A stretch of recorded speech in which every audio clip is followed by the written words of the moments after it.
I'm Alex Larson, dietitian, Ironman finisher, and host of Endurance Eats, the podcast where we break down the science of endurance nutrition and turn it into clear, practical nutrition advice to revolutionize how you think about fueling your body. So grab a seat, or keep moving if you're out training, and let's get started.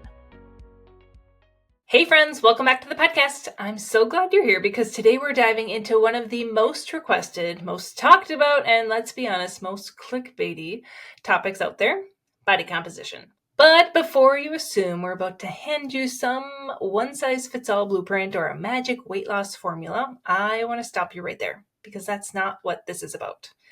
In this episode, I'm joined by my dietitian team members, Hannah and Mary, and we're keeping it real with what body composition truly means for endurance athletes. We break down why it's such a nuanced individual journey and share the real strategies we use with the athletes that we work with every single day. From fueling smarter to mindset shifts to building sustainable habits, this conversation is packed with practical, approachable tips that can actually make a difference. Whether your goal is to lose a few pounds or feel stronger and more in control of your nutrition, this episode is for you. Hannah, Mary, hello ladies. I'm so glad that you're back. We're going to talk about that topic that everyone wants to hear about. And as we kind of talked about before we hit record, like the title body composition or weight loss, and it's a very like clickbaity term. And I think people just automatically assume like, oh, they're going to have all the answers for me and they're going to like solve my problems. I'm going to be able to wave this magic wand because I have this new information. And that's not what we're trying to get across here today. I think body composition, and I know you both are going to agree, it is a highly individualized thing. We cannot offer any blanket advice that is going to solve someone's weight struggles, but we have worked with enough athletes now on body composition because it's what, like 80-90% of our athletes come in with some sort of body comp goal, whether it's sometimes it's 30-40 pounds, like it's quite a bit of weight, and sometimes it's just 5-10-15 pounds. It's a smaller amount that they maybe saw a little bit of weight gain over a stressful period of their life, or maybe in a previous training block they gained some weight and they want to get back down to a baseline. It's pretty common, and we've worked with athletes enough. I feel like there's some themes, but at the same time, it is every single athlete that we work with, it's a little bit different in how we support them in their goals. Wouldn't you agree? Absolutely. And I want to make sure in this episode that we cover some of the small and easy things that you can do to improve body comp without sacrificing athletic performance. The theme that I tend to hear when I have that first call with our athletes is, I tried losing weight before. The number one thing they try and do is restrict their eating, their calories, and they're like, I could not complete my training. I couldn't finish my workouts. My energy levels just plummeted. That's where we can kind of come help bridge that gap and help really support their body comp goals, but also making sure that we maintain energy levels, we maintain performance, if not see performance improve. And it's not some like big, huge revamp of the diet. Usually it's typically the small and easy things that you can do consistently that are going to make the biggest difference. So let's talk about what those small and easy things are. And I'm going to have you kick it off. What's one of the number one most common small and easy thing that you see yourself guiding your athletes with? Yeah, I thought about this one a lot because obviously you can start many different ways. And sometimes I like to tell people it's more of like a mindset that we need to approach this with. And I think the first thing we got to do is, instead of really trying to obsess over the results and the end game, is we need to obsess about the journey to get there and the healthy habits we can establish and create in order to create the kind of result that you want. So, for example, like one healthy habit we always, a lot of times, not always, but frequently, is really thinking about protein intake, right? And we know that there is, established in research, getting protein in right away in the morning is really helpful for so many different reasons. One, getting you ahead of the game to reach a certain protein by the end of the day. It sets your blood sugar up on a really healthy pattern. It's an excellent way to start your day to just ensure that you're feeling energized. And so if the end goal is 30 grams of protein, at a meal, but right now, let's say maybe you're eating no protein at that first meal. Sometimes I'll tell somebody to be like, okay, why don't we start at 10 grams? and eventually work our way up to 30 grams. So it's a journey to get there. And we're knowing that the ultimate goal is increasing protein across the day, but we're starting at that breakfast. We're starting small. The eventual hope that choosing protein at breakfast isn't something that has to be a conscious, deliberate choice. It's more of just second nature, like, hey, I know that this is going to make me feel good. And it isn't something that you really have to think about. It's just something that happens. I have to think about it at first, for sure. Absolutely. But as you practice it, and I say practice is like, I'm like, we're just practicing here. As you practice it over time, it gets easier. And I love that you mentioned this one, because I actually just got off of a call with an athlete, and that was absolutely the approach that we're taking for setting her up right and sustainable long term. So can I just share for myself personally? After I had my third baby, I was like, I really need to like get on top of my own nutrition here. I hadn't really been paying attention that much to it. And so protein was something that I always struggled with. I just, in my head, I was like, I just don't really like protein foods. I don't know. Like, I'm just a carb girl. And that was like how I identified myself. And so I was like, I'm really going to work on this protein thing. And so I found foods that I enjoyed, like smoked salmon. We all know my Costco rotisserie chicken. I think, Mary, you joked the other day, like, I swear, Alex, you probably just smell like Costco rotisserie chicken all day long because you eat so much of it. I'm like, it is like a very staple part of my life right now. Costco rotisserie chicken, it smells delicious. And then cottage cheese would be another one that's really easy for me to just add here and there. If I'm like, oh, this meal looks a little bit short on, I'm just going to add like a scoop or two of cottage cheese. Like those are usually my three staples and a protein shake, like those 3-4 things. If I include those in my day, I for sure can get enough protein.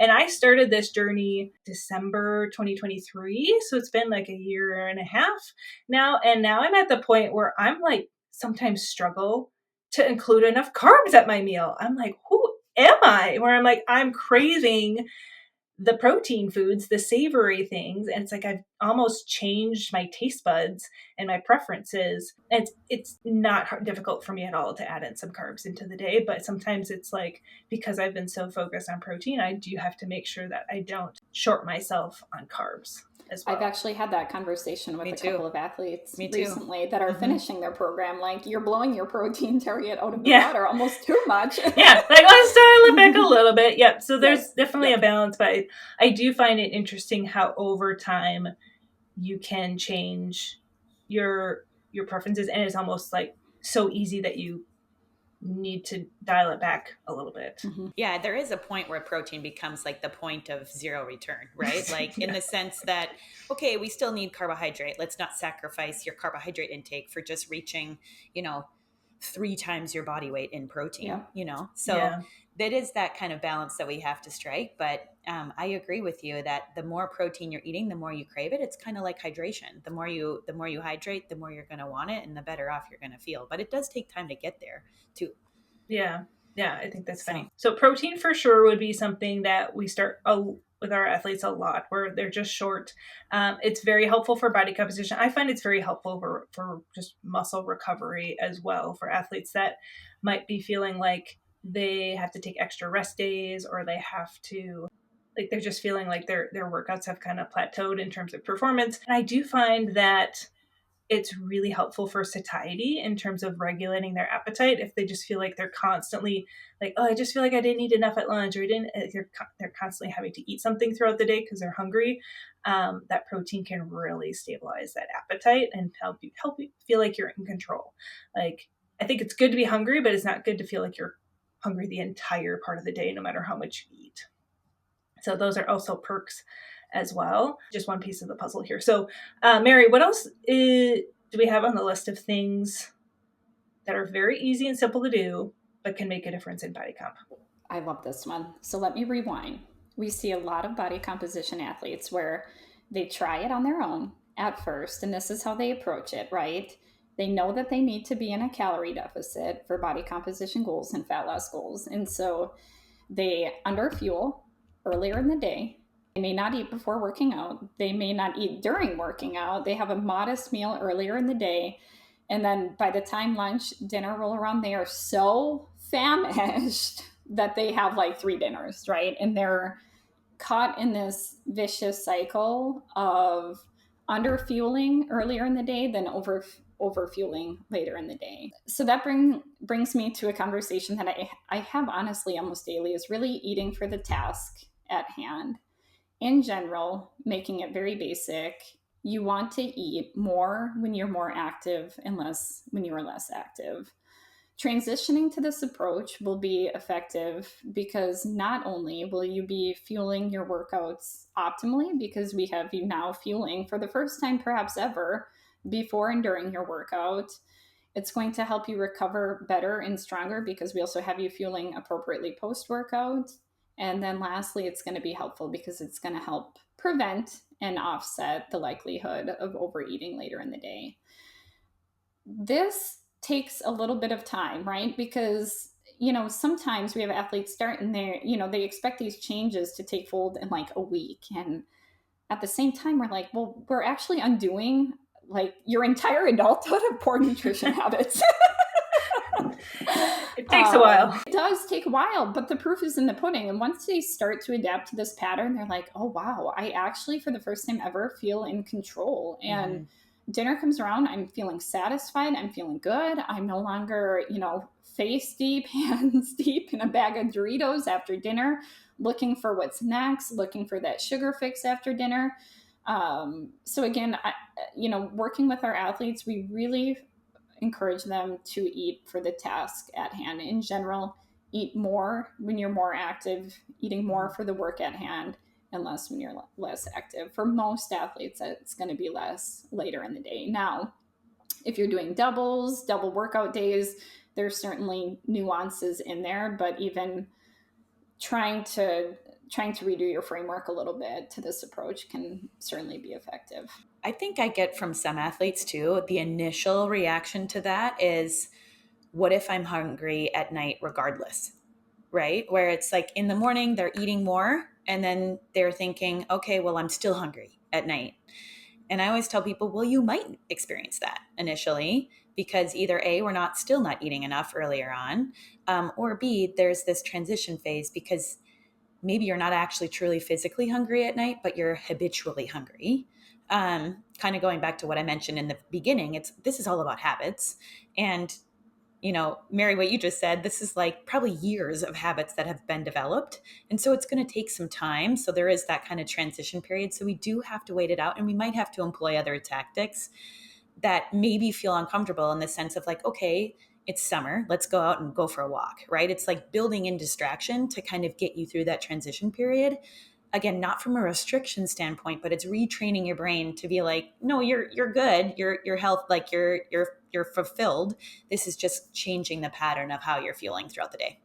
Yeah. I tend to, if they come with that concern of like, what if I like eat a lot earlier in the day and then I still overeat in the evening and then I'm just going to gain a massive amount of weight? I'm like, can you just humor me? Like, let's just try this for a week. Like, I just want to see what happens. And then they come back and they're like, oh, wow. Like, I'm so satisfied in the evening after dinner. I don't have to have this massive dinner. And then they notice, I just had an athlete yesterday. She goes, I'm sleeping better too, because I'm not having such a big dinner. I'm just more comfortable going to bed and I sleep better too, which is helpful for body composition when we have better rest. What I appreciate hearing most from athletes too is feeling that sense of control, right? When you're most actively weak, it's absolutely freeing. Like for once, perhaps for the first time ever, I'm in control of my appetite. And that's a very good, healthy spot to be, especially with our higher volume training athletes as well. When they get hungry, they don't panic. They are like, oh yeah, it's time for my meal that I already was anticipating having. And there's this like weight lifted off their shoulders because they have not only like more confidence in their eating, but also just clarity and how to fuel their body really well to help regulate that appetite. Our other tip, it's going to be, this may not be well received. However, I would say by and large, one of the most important strategies, this is not sexy, but I will tell you, every single athlete I've ever worked with, we've had the discussion of eating more fruits and vegetables. Every single athlete. And most athletes, most Americans in general, athletes included, fall short of, 4 to 5 servings is what of each per day is what the recommendation is. So protein, absolutely important. But if we're not consistently getting in enough volume and enough fiber while you're in a calorie deficit, that can be a little bit of a scary, unwelcome place to be. So I would say, by and large, do not go towards the fruit at the top of the tree. Let's get the low-hanging fruit first. Let's have more fruits. Let's have more vegetables, ideally with most every eating occurrence, snacks included, to really get that fiber in so that you're feeling good and in control and satisfied. Now, if you have a more finicky gut, if some of those cruciferous vegetables, if there's certain types of fruits and vegetables aren't sitting well, there's a lot of strategies to sneak more in. But I would say by and large, do not skip past the low-hanging fruit if you're pursuing body composition. It's very cliche advice, but I know. As dietitians, I will tell you, I've had this conversation. I honestly have it every day. Even we have a lot of physician athletes too, where it's like we have a lot of very smart athletes. And then like here we are talking about eating an apple or green beans. Well, even for myself as a dietitian, sometimes I'm like, oh, dang, I haven't had a vegetable in like 48 hours. Like, I have to like remind, but I mean, granted, I love my like salad kits, those bag salad kits where you just open the bag and like, poof, I've got like a yummy salad, and I can add things to it as well. Little sunflower seeds or rotisserie chicken. Rotisserie chicken for sure. As always, I'm always putting chicken on my salads. But you could add like some chickpeas or edamame or some different like fibrous foods that way as well. And I love a good salad with all sorts of different things and textures that are really easy. Anytime that I can hit the easy button with my meals and snacks, I'm all for it. And I love those little hacks and sharing them with people too, because food should not be complicated. It should not be difficult. Like with our lives, they're already stressful enough. Like let's try and make their eating easy as well. And I will add the reason why our program I think is so successful is because it's set up for like ongoing coaching support. I do get quite a few emails from people asking like, oh, can I just have like a one-time consultation? And I'm just like, no, like there's only so much advice that we can like kind of guess what to tell these people, but we really have to work with you to see what's going to work. Like we certainly can provide our best advice, kind of like we do here on this podcast.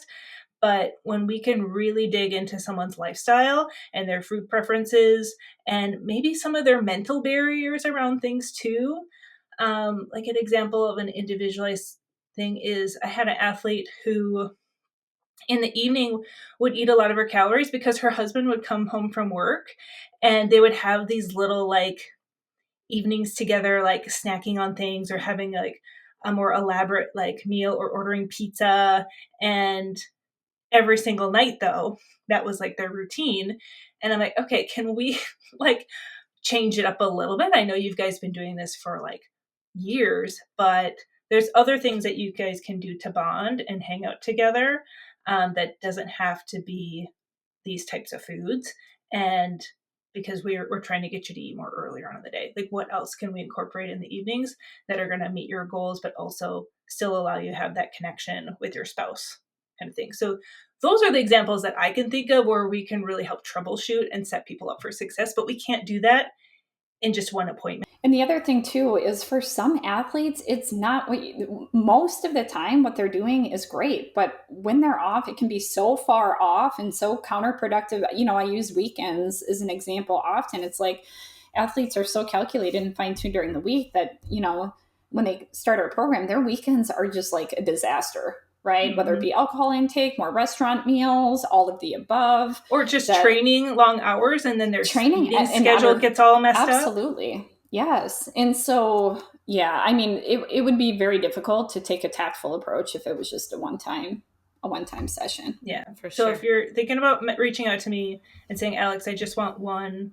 like consult for you to tell me where I'm missing. I'm like, we can't do that. Like the reason why our program is so successful is because we work you through the process and get you set up to do this long term without our support. We don't want to work with you forever. Like, we love our clients, but this is not a forever thing.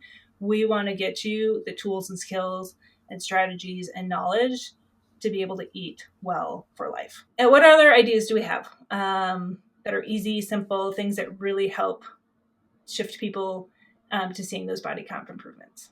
I would say that this is another one that probably goes along with what Mary said. It can be it can be not very sexy to talk about, and it also comes in seasons, right? But I do think tracking when it comes to body composition goals is really, really, really, really helpful. In fact, Mary, I know that you and I have had offshoot conversations about this too. Alex, we have as well, where it's just kind of like in initial stages with body composition.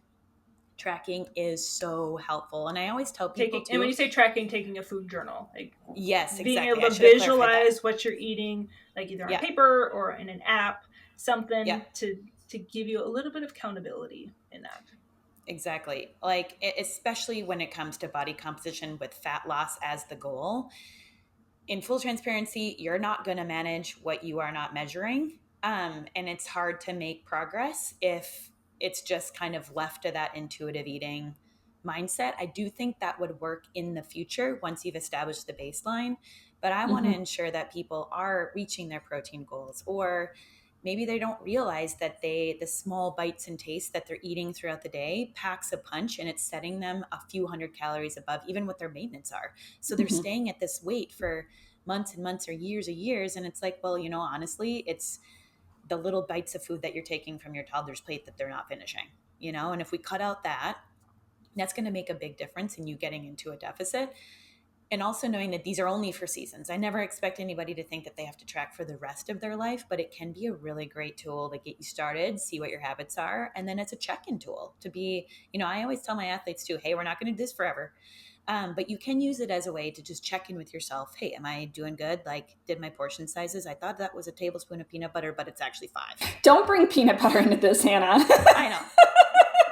Don't touch that one. We love our peanut butter, but man, it ends up quickly. And especially if they're eating like a lot of peanut butter and then like a whole avocado. Nobody saves a quarter of it because it turns brown, and then those dang avocados. Because they're ripe for 25 seconds and then you have to throw it out. Oh, I love them, but man, like I always like when I will have it, and then I'll keep the one with the pit in it for later because the pit helps as well. But then trying to wrap it up and like, ugh.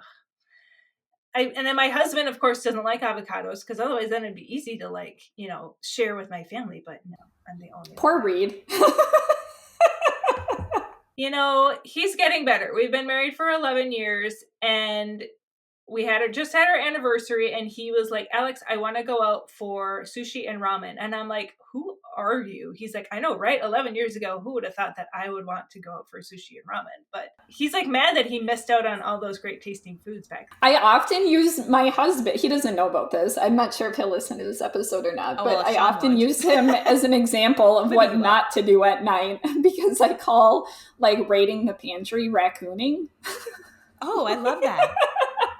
I would say, though, in all seriousness, in terms of trash pandaing and raccooning, one strategy that I would say I talk in depth with almost all of my athletes is mindful eating in some capacity. Certainly here, I know Hannah and Alex, we all take a very flexible approach to nutrition. All foods fit. We've talked about Reese's Puffs and Shasta cream soda and licorice and Pop-Tarts and fueling workouts with all of those fun foods. But, just because you're a high volume, high training athlete, it doesn't imply that there's a license to eat everything in the quantities that are just absolutely uncontrolled. So we're talking about, if you're at Dairy Queen, splitting a mini size or splitting a size with a friend or having a mini size, focusing on quality versus quantity, chewing your food thoroughly, setting your fork down, all of these strategies that can really enhance the mindful eating experience that allows you to also be in control of your food choices and portions.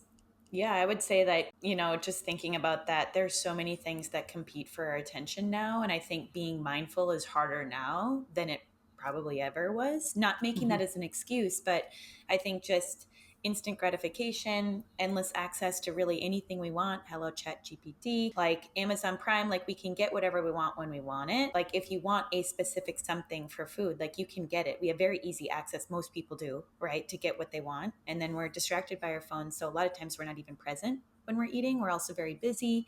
And so I love that you're doing that. It's kind of bringing like the experience back to food, which can be really difficult when you are busy. So just taking some time to, like, as you mentioned, setting the food down or taking a few deep breaths while you're actually eating can be really helpful for just like bringing yourself back to the experience itself. I think the food journaling too makes people a little bit more aware, because all of a sudden they're like, oh, I have to journal this. Am I really hungry here? Like, I always say, like, let's be curious. Like, why did you, like, I have a very high level cyclist right now who feels like she gets into these kind of bingey things. I'm like, let's get curious about why that happened. And then we'll look back and like, well, your breakfast was only 360 calories, but your workout, like, you burned over 1,000 and you didn't fuel it as much as we usually do. So yeah, you're going to be hungry the rest of the day and you're going to have those kind of bingey moments. So it's like those bingey moments aren't a bad thing. It's just your body kind of telling you something. And let's really be curious in what our body's telling us and how we can adjust that in the future to combat that. It allows you to feel more empowered instead of like fearful and thinking there's something wrong in that. And aware. I mean, there are so many good examples. I have an athlete recently. She's a business owner, mom of four, and she is just so hardwired to always be checking her phone because she has messages and needing to respond quickly. And so, of course, that phone, she's always snacking and eating her meals by her phone. So we actually set the goal of putting her phone in a completely different room while she was eating so she can just have that awareness of not only how much, but what exactly am I eating here. Yeah. There's so many examples of this. Yeah. It's fascinating to me how we see these common themes, but at the same time, like, it's so individual in terms of advice of like, how can we set you up for success? And it's really not about like what you're eating. It's about how you're eating and how you're going about your schedule and how can we make that work for people. So Hannah, I think you had mentioned a calorie deficit. So let's talk just a little bit about calorie deficit, because I think when people reach out to me and they're like, what calculator should I use to figure out how many calories I need and like figure out my calorie deficit? And I'm like, I have a hard time just like answering that question, because you have to be able to do some journaling and understand like how much you're currently eating. Then we can kind of figure out like, okay, how much are you currently eating? Where do we need to be in terms of like maintenance and then calorie deficit? And then how do we need to be fueling around your workouts to make sure that we don't see training decline and performance there? So when it comes to a calorie deficit, how many calories are we talking here would be appropriate for an endurance style athlete to see body comp changes? And again, that can be pretty nuanced as well, depending how like quickly the body responds. Because obviously, as you guys know, there's other factors that go into body composition too, like sleep, stress, hormones, age. All of those things can really make an impact on how quickly a body responds, or how fast metabolism is. And a lot of times we don't have access to the information if an athlete can't get access to lab testing or whatever it is. So yes, always starting with a baseline is a good idea, just to see what's currently happening, being truthful in that food journal so we can get a true picture of what's happening, both for input and for output, how much activity is happening, not only just in terms of like dedicated workouts, but movement outside of workouts.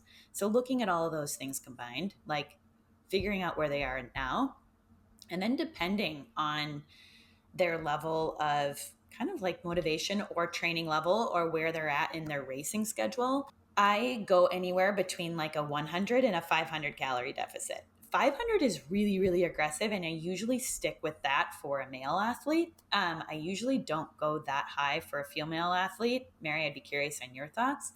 And I usually just say, hey, we're going to try this for a week at a time. This is a collaborative effort. Alex, you've made this point before too. Anything that feels extremely challenging, or if you feel like you end up at a place where it's affecting your mood, it's affecting your sleep, it's feeling unsustainable, is not something I want to do at all. I don't even want to start there, because that is not going to be an enjoyable process. It's not going to create and maintain a healthy relationship with food, which I know all of us want to maintain. And while yes, it may give results, it's not going to keep results. So it's more of like assessing where somebody is that they can sustain. Mary, thoughts on that? Where you are in your training cycle is a huge factor, as Hannah alluded to. I mean, for example, I had an athlete that started the program who'd previously worked with us and wanted to fine tune, but she was also a month out from Boston. And I said, we're probably going to have to table the calorie deficit if you're wanting to perform well. I would say, though, in terms of being a little bit more aggressive, presuming, again, back to the whole protein and fiber, if most athletes are optimizing their protein intake, and we're in close contact with them, if they're optimizing their fiber intake, hydration, meals are otherwise balanced, I often don't see athletes have a challenge with like a 400 to 500 calorie day deficit. I would agree with that. Even the female athletes, I think sometimes I'm like, okay, let's just see how this feels, and if you're really hungry, then we can adjust. But I just want to see if we can do like a 400 or 500 calorie deficit while also fueling the workouts very, very well. I'm like, we can't diet on the bike, we can't diet in your running. If we can do that, usually they're fine. But I'll also add, because I mentioned, like, people ask me like, oh, what should I be eating for calories? And I'm like, well, what are you currently eating? They're like, well, I don't really know. So then when we look at people, I've seen kind of both extremes, where I had one female athlete who was classic, like hardly ate all day, would have a bigger dinner. And then honestly, total, she would have like maybe 800 to 1,000 calories a day. She ran a very successful big business. Nutrition was not even like a priority for her for a very long time. So she hardly ate anything. So obviously she was at a massive calorie deficit. Her maintenance was probably around like 2,000 to 2,200 calories. But I'm like, okay, I can't put you at a calorie deficit right now. Like, we have to work your way up, get that metabolism back up to normal before we can even start working on weight loss. But then I've also had this male cyclist who was maintaining weight. He just couldn't lose any weight. He was eating like 3,000 calories to 3,200 calories a day. And it was just an absolute furnace. But his maintenance was around 2,400. And so I'm like, okay, how are we going to go about doing this? Because I can't, like, we can't do this big drastic change. Like, he's not going to be able to sustainably do that. So we gradually, I set a target for, I think, 2,800, and then we worked down to 27, 26, and then 24. And during that time of bringing him gradually down, he saw the weight come down, even though he was still at technically a calorie surplus. So it's interesting to me how, again, everyone's a little different, but we have to first start with, like, where are you at right now? And where do we need to get you to be set up to see that kind of slow and steady body comp results? Body comp results that are maintainable. And I would say, in terms of activity factors, because that's a conversation that we'll have in terms of reassessing activity factors. If I have an athlete that wants body composition progress but is not strength training, especially consistently, that in itself is a huge opportunity. So there are so many other factors other than just calories that also come into play here in terms of getting results. But most importantly, we want results that are maintainable long term, like beyond a year, beyond 2 years. And that's why every single athlete that comes in, I'm like, we're going to do some journaling. I don't want that to scare you, because one, it's not supposed to feel like a diet. And two, the journal is a learning tool. And the goal of the program is to not be really good at journaling your food. It's just for us to learn how we need to get you to where you need to be nutritionally, and for you to actually visually see that on that journal and how it's adjusting over time. I think it's really cool to look back on athletes in that first week that they just journaled what they're currently at baseline, and then see how far they've come in making those changes, and being able to show them that they're like, oh, wow, yeah, I actually have made a lot of progress and changes. But we did so gradually that it didn't feel like it was a dramatic change in the moment, because it was just those simple little things. It's funny that you mention that, because when I have athletes, when they're closer to race day and we're running them through their carb load and practicing their carb load and they pre-log in, I will jokingly say, just eat like you used to. say is, hey, any healthy eating recommendations you've ever heard in your lifestyle, we're going to chuck that out the window, and we're going to ignore that for just for 1 or 2 days. And then after the race, we're going to go back to what we've been working on. I get the family size Swedish fish bag, and I'm like, this is just for mom. So I don't make it. Sorry, guys. Though the little baby, when she sees that you reach up to in the cupboard above the fridge where the candy is, she's been doing this thing where she goes, me, me, me, me, me, me, me, me, me, and like comes running where she's like, me, I want that, and like that's her thing. It's like they have radar for that. They just hear that cupboard opening. Me, me, me, me, me is what she does. It's really funny. All right, so I want to add this hot take in here. Obviously, there's going to be some caveats with it, but I've just been seeing this message over social media a little bit in like normalizing athletes gaining weight during training blocks. And it kind of rubs me the wrong way.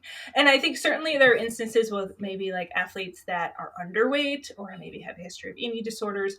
Absolutely, we would want them to be at a healthy weight. And if gaining weight is the way to get there, then 100% they need to do that. But for the average athlete that doesn't have an eating disorder and is not underweight, and they're maybe at a healthy weight that they really are happy with, and then they train for a marathon or an Ironman, and next thing you know, they're up like 10, 15 pounds at the end of their marathon, and they're really frustrated.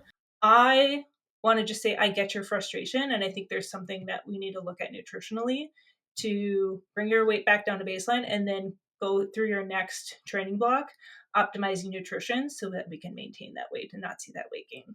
I do think that's a mic drop moment right there. Yeah, it bugs me where athletes are like, oh, I gained weight and I know that happens. I'm like, it shouldn't.